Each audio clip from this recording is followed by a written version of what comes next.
Bonjour à tous, merci de rejoindre ce webinaire. Donc merci surtout à Patrick et toute la communauté AOS de me donner cette opportunité de parler. Je me présente, je suis Maëva Chelly, je suis aujourd'hui assistante de direction chez Microsoft.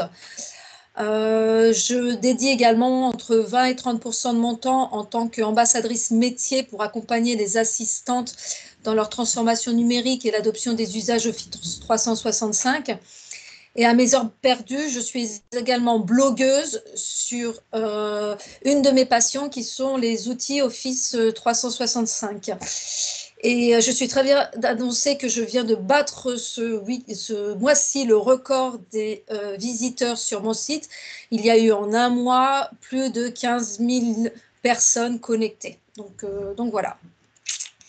Aujourd'hui, je vais vous parler un petit peu de le rôle de l'assistante en mode confinement, ce que ça a changé pour nous, puisque aujourd'hui, effectivement, une grande partie du rôle de l'assistante est quand même le montage de réunions, les rapports humains. Et donc maintenant, on est face à des écrans, même si on garde le lien. Voilà, ça change aussi beaucoup pour notre métier.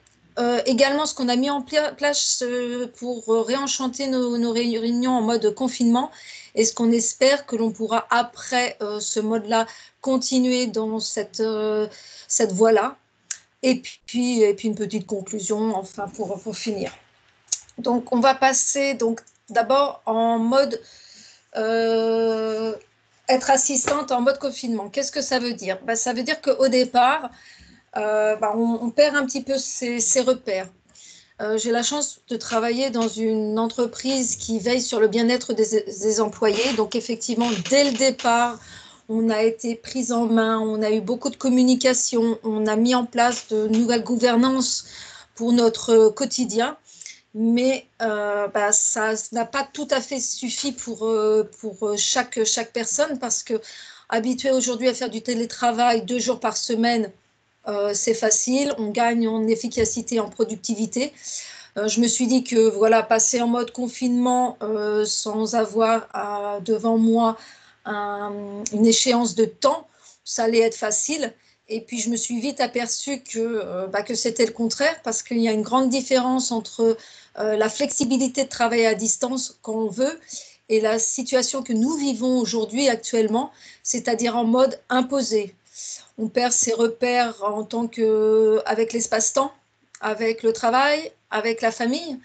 On n'a pas le choix de savoir quand on veut ou ne pas aller au bureau, de savoir quand on va passer du temps avec nos collègues. Et c'est vrai qu'en tant qu'assistante, une de mes priorités et mes sources d'information, c'est de travailler avec les équipes, d'être en contact avec eux, de pouvoir échanger, parce que rien de plus que la parole et aussi le langage corporel pour comprendre et voir ce que peuvent ressentir les gens.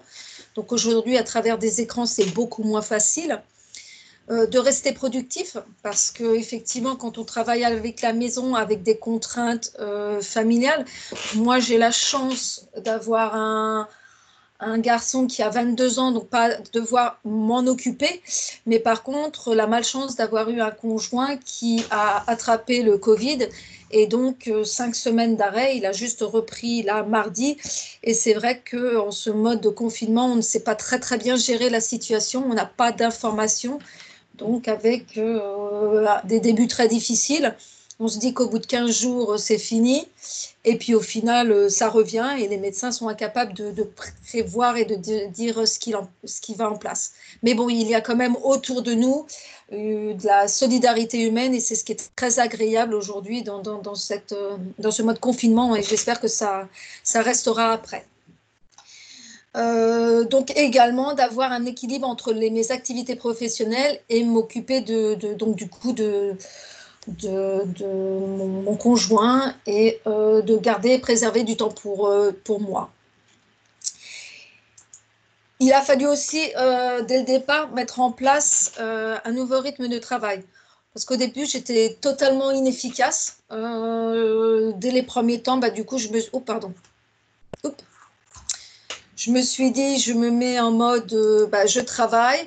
je réponds aux besoins, j'essaye de, comme chaque jour, d'épiler mes mails, d'avancer sur les sujets urgents, répondre aux besoins, et puis finalement, on passe un temps fou, on n'est pas du tout productif, on n'est pas du tout, on ne sait pas où on va, on ne sait pas comment gérer les uns et les autres. Donc, il a fallu, on va dire, plus de 10 jours pour m'adapter et mettre en place une certaine routine, une organisation, en priorisant des activités essentielles, qui soient aussi bien professionnelles que personnelles, de garder le contact avec mes collègues, donc notamment en organisant des cafés virtuels ou bien de diffuser de l'information. Ajouter un petit moment de fun, parce que c'est vrai que au-delà du quotidien, il faut leur trouver des moments, donc des petits jeux en ligne. Donc avec Teams, c'est très pratique pour communiquer. Donc par exemple, on vous envoyez une photo d'un sourire, voilà, quel est votre sourire du jour, et puis chacun répond.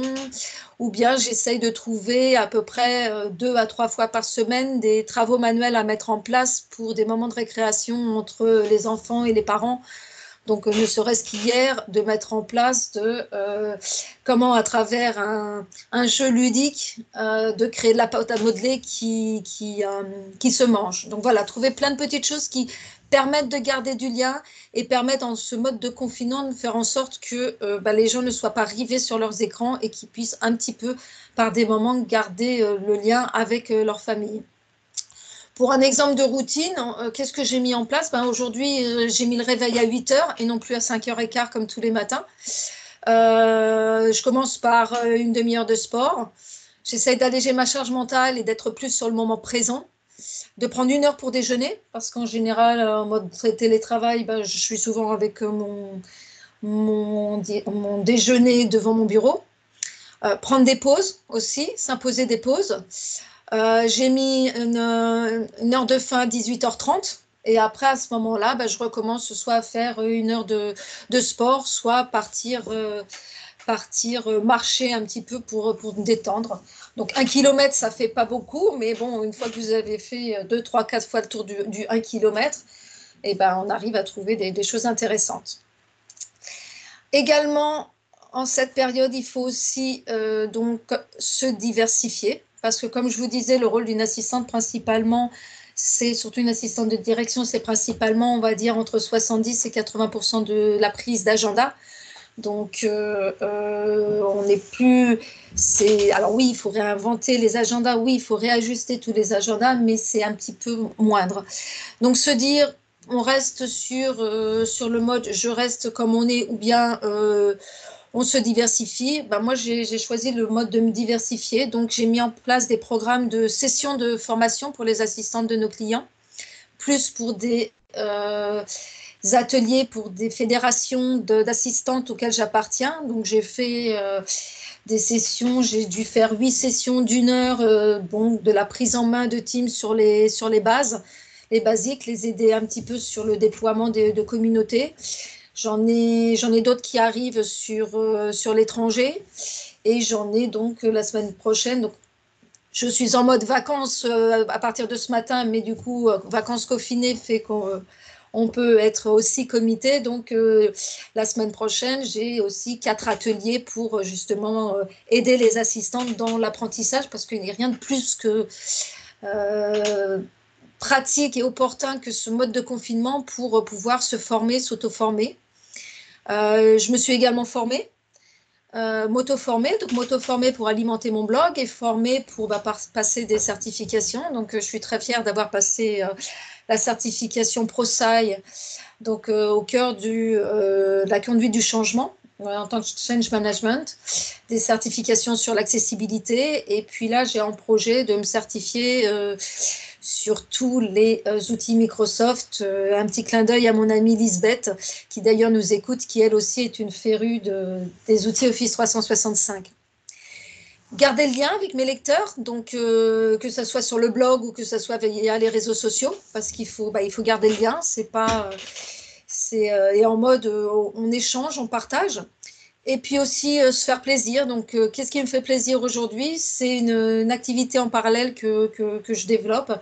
À savoir, je suis propriétaire d'une oliverie en Crète et donc du coup, je me mets à distribuer, produire de l'huile d'olive. Je me lance dans la cosmétique, donc il faut également se former, se certifier et puis aussi également de mettre en place un site web. Donc voilà, tout ça dans mon temps opportun, vous me direz, il y a du temps, il y a des moments pour se former et comme dirait mon conjoint, quand est-ce que tu t'arrêtes?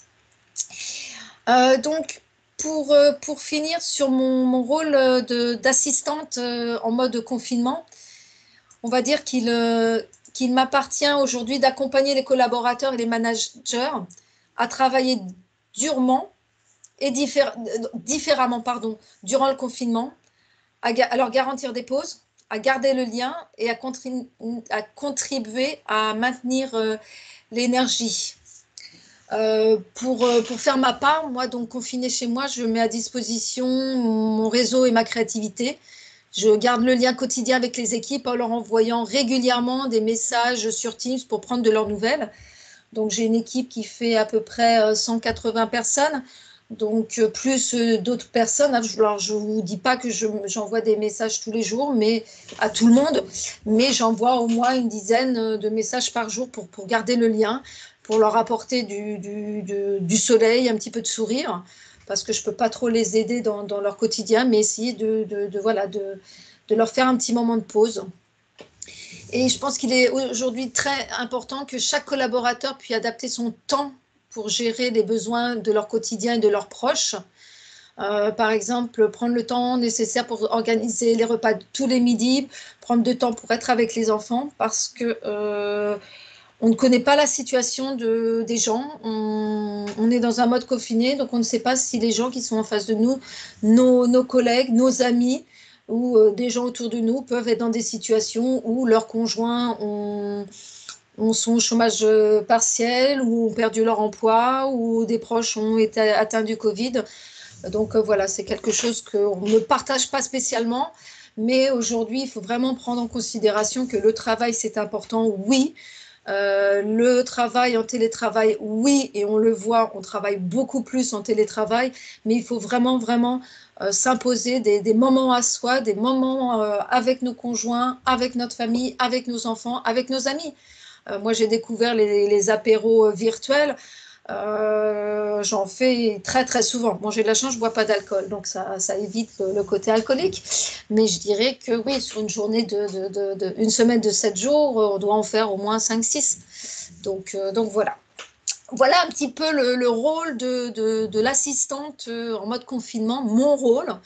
Donc j'espère que ça pourra donner une ouverture pour certains ou certaines, sachant que ce métier, c'est un métier qui est important pour les organisations, qui est important pour tout le monde. Mais c'est un métier qui tend et qui doit se réinventer parce que, voilà, en mode confinement, on s'aperçoit qu'on n'est plus là à devoir gérer des agendas et il faut vraiment faire autrement pour travailler. Euh, donc voilà.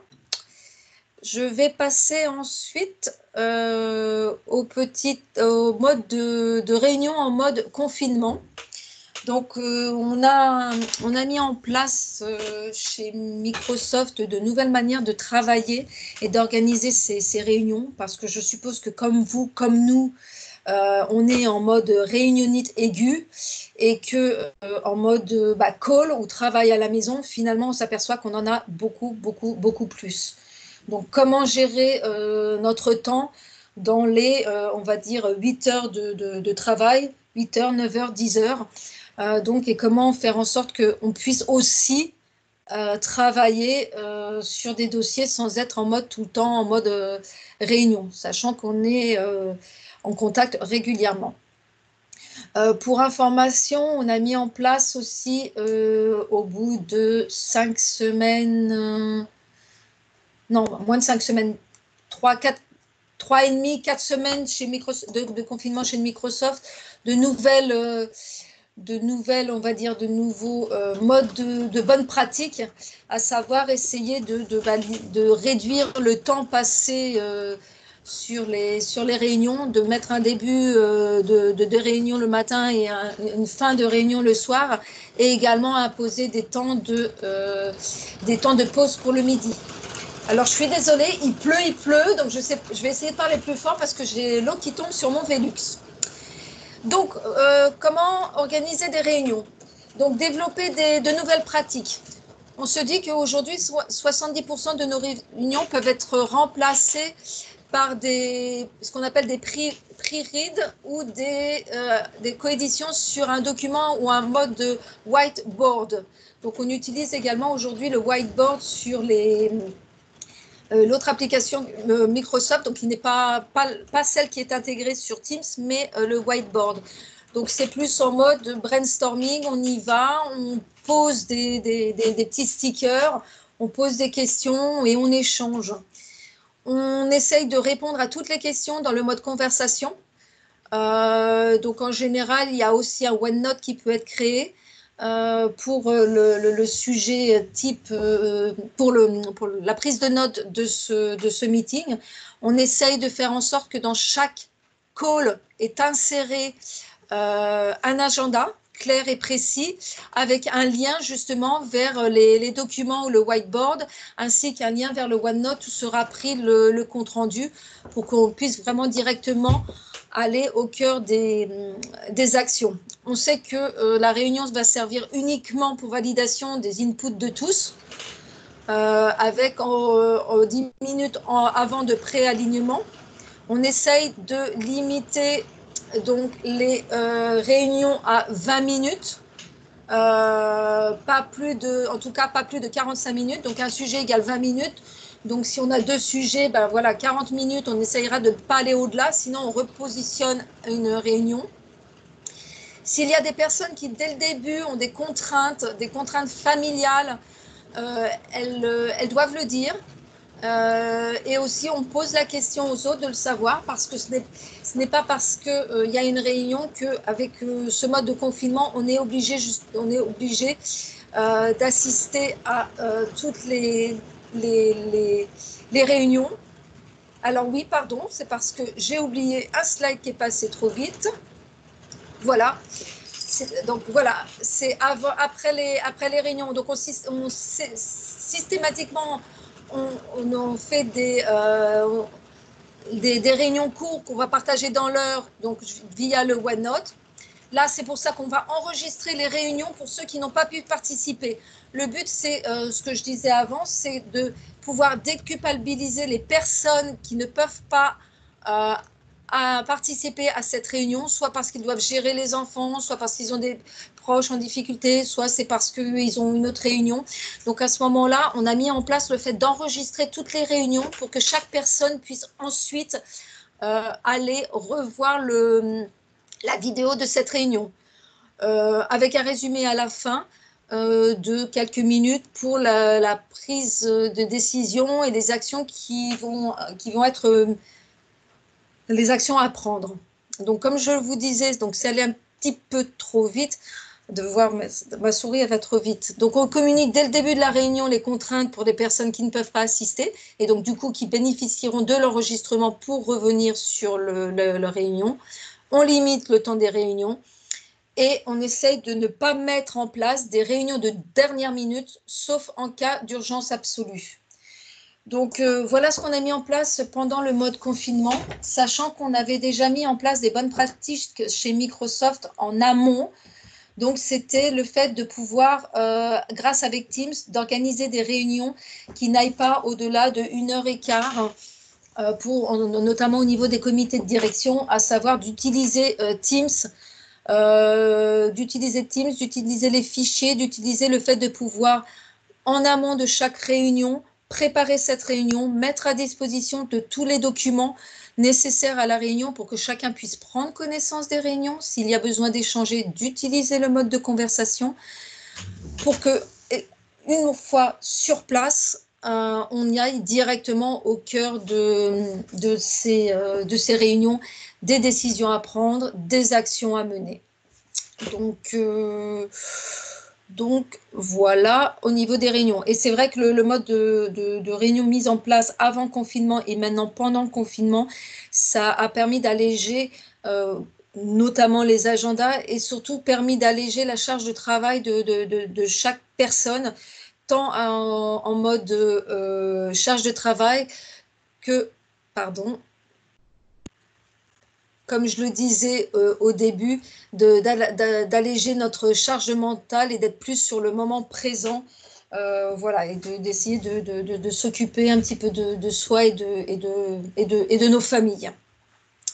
Donc voilà, et je pense que ça marche bien, c'est efficace, et donc je pense que après le mode, on va dire le mode déconfinement, on verra comment on peut non seulement en apprendre encore un petit peu plus de ce qui a été mis en place dans ce mode de réunion pour encore une fois aller de l'avant et essayer de toujours faire en sorte de allier vie professionnelle et vie personnelle, et surtout d'équilibrer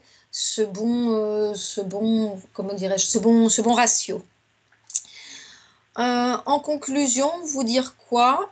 Vous dire que maintenant c'est à vous. Donc n'attendez pas pour vous mettre en marche, n'attendez pas pour essayer ce mode de réunion, parce que ça fonctionne.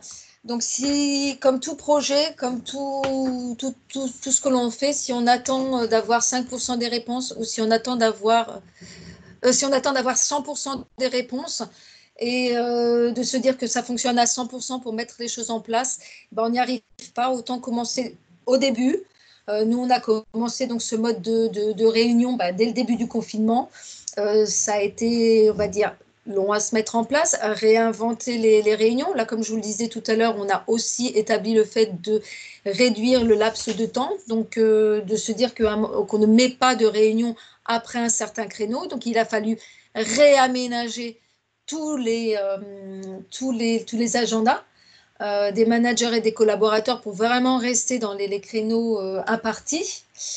Et donc, voilà, donc là, on est dans la mise en place, et ça fonctionne. Et pour finir, voilà, vous dire que c'est fini. Ma présentation est finie, mais c'est un début d'histoire.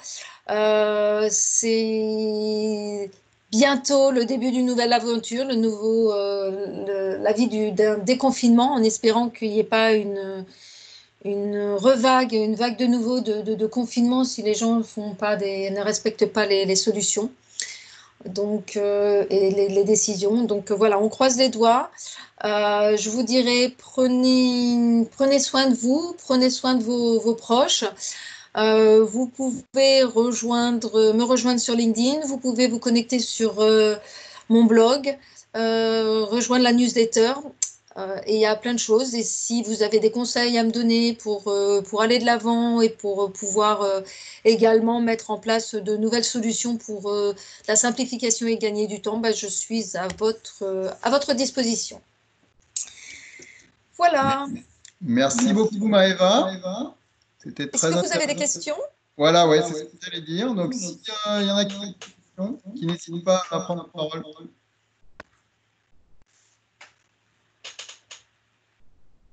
J'ai endormi tout le monde. Non, c'était très punchy. Pas de souci. Ouais. Moi, j'étais impressionné par la durée des réunions évoquées, 20 minutes. Actuellement, j'essaye de limiter à 1 heure un sujet, et j'ai un mal fou à y arriver. Mais parce que, est-ce que vous préparez votre réunion en amont? C'est-à-dire poster. Alors, nous, on a l'habitude, donc, comme je vous le disais, de poster nos documents sur un Teams, d'échanger sur les documents. Les gens prennent connaissance des documents bien en amont de la réunion. Et donc, s'il y a des questions à poser sur certains documents, sur la compréhension, donc là, on utilise le mode chat. Et donc, on va échanger. On va faire plusieurs allers-retours si nécessaire, pour que le moment où on arrive pendant la réunion, on aille vraiment directement au cœur des sujets, au cœur des décisions à prendre.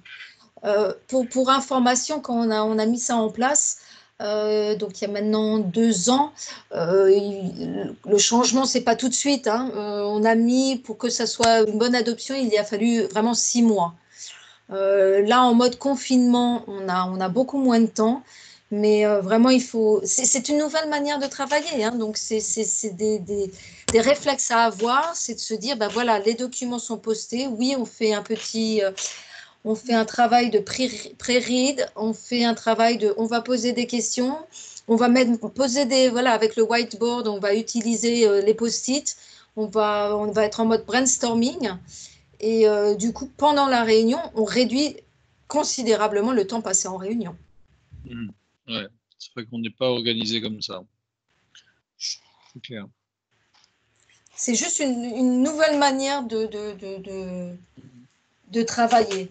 Alors, c'est vrai que les premiers temps, je ne vous cache pas que quand il y avait un collaborateur ou même un manager qui arrivait en réunion en disant bah oui, mais ce document, je n'ai pas vu ça, au final, ça a été, il le savait la fois d'après. L'avantage que l'on a eu, c'est que ça a été une demande de notre président de trouver justement une nouvelle manière de travailler. Donc, c'est devenu du top management en nous disant, ben voilà, il faut réenchanter les réunions, réduire le temps passé en réunion. Comment fait-on? Ouais. Bon, nous, dans le cas où je suis, on est plutôt à l'arrache au dernier moment. On est content quand le document est fini juste avant la réunion, en fait.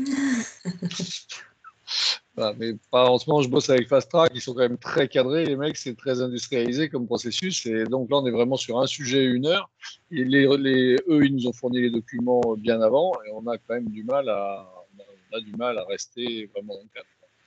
Mais bon. Après, c'est aussi un début de réunion, un début de processus, on va dire, hein.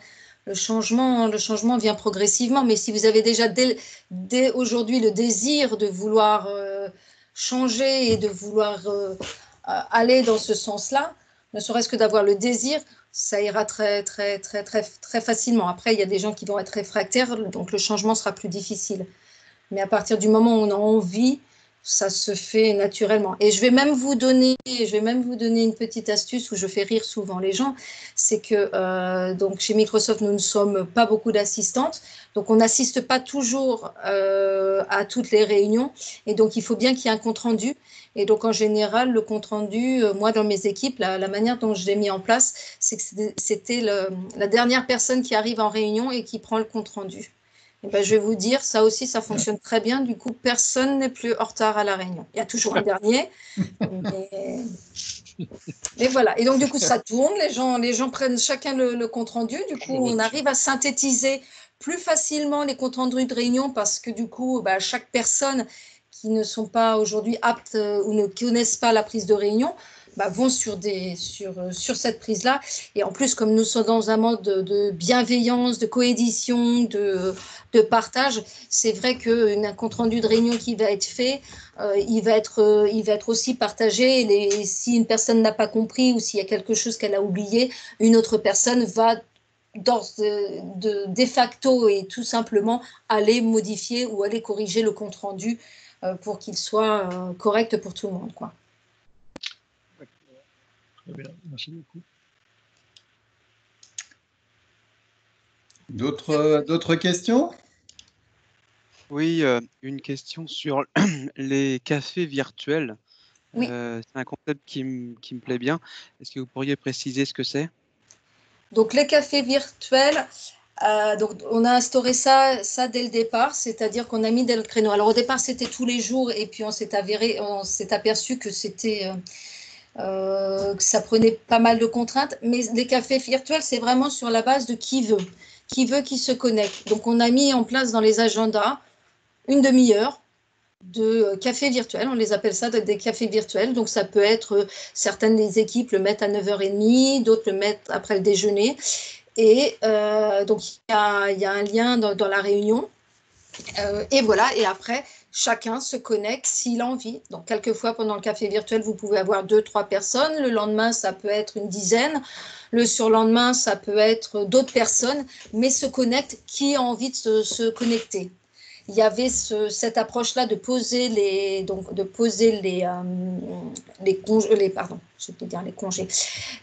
meetings dans les réunions, ou bien il y a aussi à un moment donné, on est en mode, on est tous en réunion, donc on est dans un Teams ou dans un Teams et on va dans un canal et là on va cliquer sur une réunion en disant voilà, que réunion instantanée, j'ouvre la réunion, j'invite 2-3 personnes qui ont envie de se joindre, c'est-à-dire un moment de pause, comme si vous, à un moment donné dans la journée, vous aviez envie de dire, bah, tiens, je vais faire une pause avec 2-3 personnes. Et c'est vrai que ça a permis justement de garder le lien et d'être très important parce qu'il y a des gens qui vivent très bien le confinement, des gens qui vivent très bien de travailler chez eux, d'autres moins. Après, il y a des personnes qui ont la chance, comme moi, d'avoir un jardin, donc je peux sortir à l'extérieur. Et d'autres personnes qui sont confinées dans des appartements sans possibilité de sortir, quelquefois avec des enfants de bas âge, et à un moment donné, ça explose, quoi. Et donc, on a besoin d'avoir ces moments de ressources, on a besoin d'avoir ces moments de convivialité que l'on a avec nos collègues au quotidien quand on va travailler. Donc, mettre en place ces cafés virtuels, c'est très agréable. Et les cafés virtuels ne servent pas à parler de boulot. C'est juste à parler du quotidien. Bah tiens, j'ai fait ça, bah tiens, j'ai mangé ça, et toi, t'es où et comment tu fais? Qu'est-ce que tu as trouvé comme astuce pour tes enfants? Et tu as partagé quoi? Donc voilà, moi je partage tous les jours des petites astuces, comme je vous disais, pour les enfants. Je vais partager aussi des liens vers des conférences virtuelles ou vers des musées. En fait, garder le contact avec les gens et leur amener un petit peu ce côté vie, on va dire du fun, de la vie personnelle, un petit peu de sourire et de joie dans ces moments de confinement et de stress qui peuvent générer beaucoup de stress. Donc, on a beaucoup de chance chez Microsoft, oui, parce que cette flexibilité, on l'a depuis le début. Donc, on sait ce que c'est que le télétravail. Mais quelquefois, il y a des gens que je contacte, des collègues, et il y en a qui n'ont pas l'habitude avec leurs enfants. Donc, des petits-enfants, comment gérer des petits-enfants quand vous avez un mari qui est en même temps en télétravail ou un mari qui est à côté ou une femme qui est à côté qui n'est pas... qui n'a pas de travail.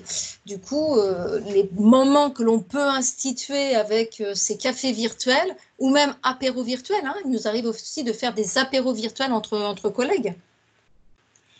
Donc voilà, c'est un mode de partage.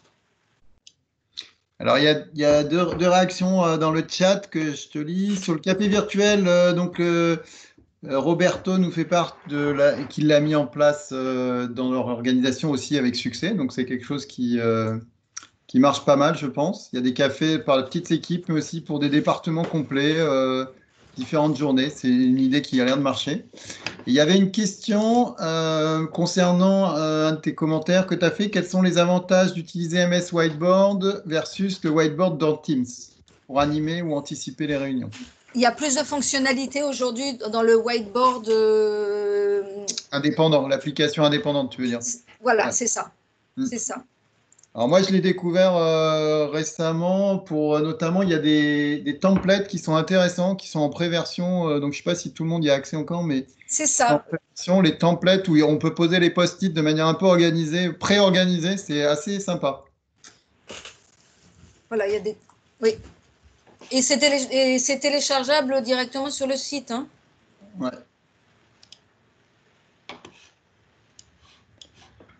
Très bien.